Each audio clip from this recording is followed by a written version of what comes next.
Hello, my name is Likay Zara binti Eki Nasruddin. My matrix number BG231605559. The country that I choose is Almaty, Kazakhstan. The major similarity between Kazakhstan and Brunei, that is my own culture, is cultural respect for family and community. Both Kazakhstan and Brunei have strong cultural values regarding family and communal dining. In both culture, meals are a time for bonding and sharing with loved ones. This communal dining experience can help the Malaysian QSR thrive as it aligns with the Malaysian style of dining. As Kazakhstan, they value family gathering and communal meals are important part of the social life.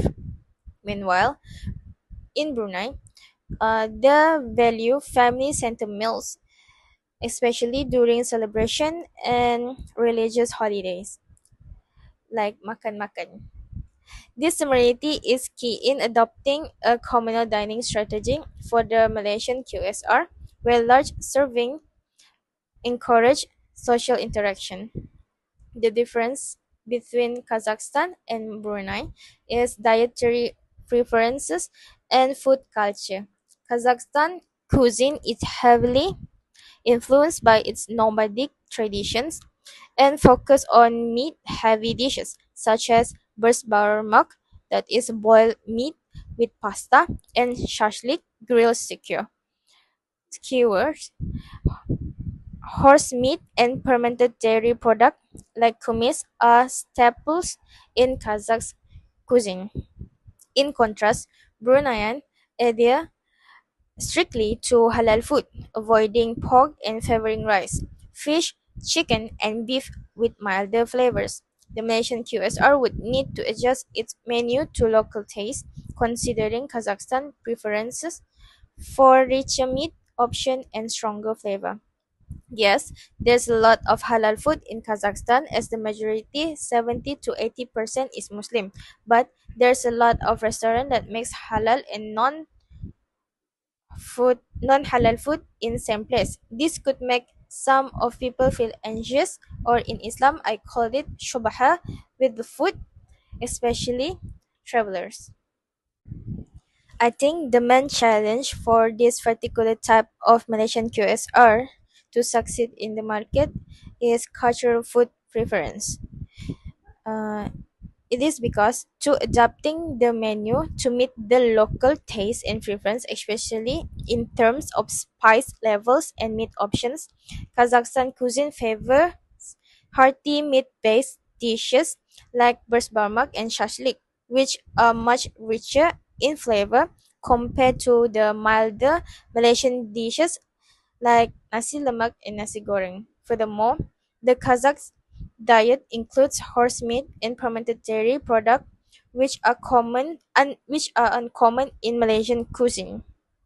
So the solution is the Malaysian QSR may need to modify the seasoning and spice level to match local preference, especially for dishes like nasi goreng, uh, which might need to be spicier or include different proteins like lamb or beef in line with Kazakh food traditions. As an expatriate from Malaysia, the two challenges that I foresee will be firstly, cultural adjustment. In Kazakhstan, personal space and respect for authority are highly valued. This may differ from Malaysia's more relaxed social norms, especially in business interactions. Kazakhs tends to dress more formally, especially in formal setting, while Malaysia has a more casual dress code. Secondly, language barrier and communication. Kazakh and Russian are the main language spoken in Kazakhstan, which could pose a communication barrier for a Malaysian expatriate who is only familiar with Bahasa Malaysia and English.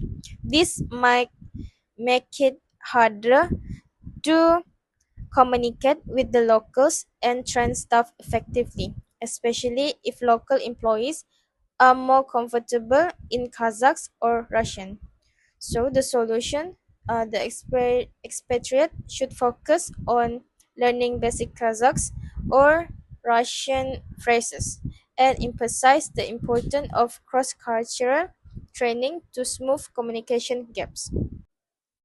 The skills that I think would be the most valuable for me personally to work in Kazakhstan is firstly cultural sensitivity.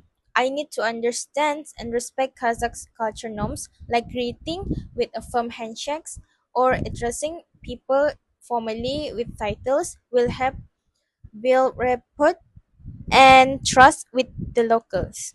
Second skill will be leaderships and adaptability. As an expatriate, you will need strong leadership skill to train and guide local staff in the restaurant. Your experience as a Malaysian manager will be vital, but you must adapt your leadership style to align with Kazakhstan work culture too, which tends to be more hierarchical. The third, the third one is flexibility and problem solving. Being able to adapt to unexpected situations will be crucial as the food culture and business environment will be different. For example, understanding the local markets, dietary restrictions, and consumer preferences can help make the QSR successful in the new locations. Last but not least is communications and training ability. Since language barriers may exist, clear communications and training methods using visual or demonstrations will be important in ensuring that the restaurant would run smoothly.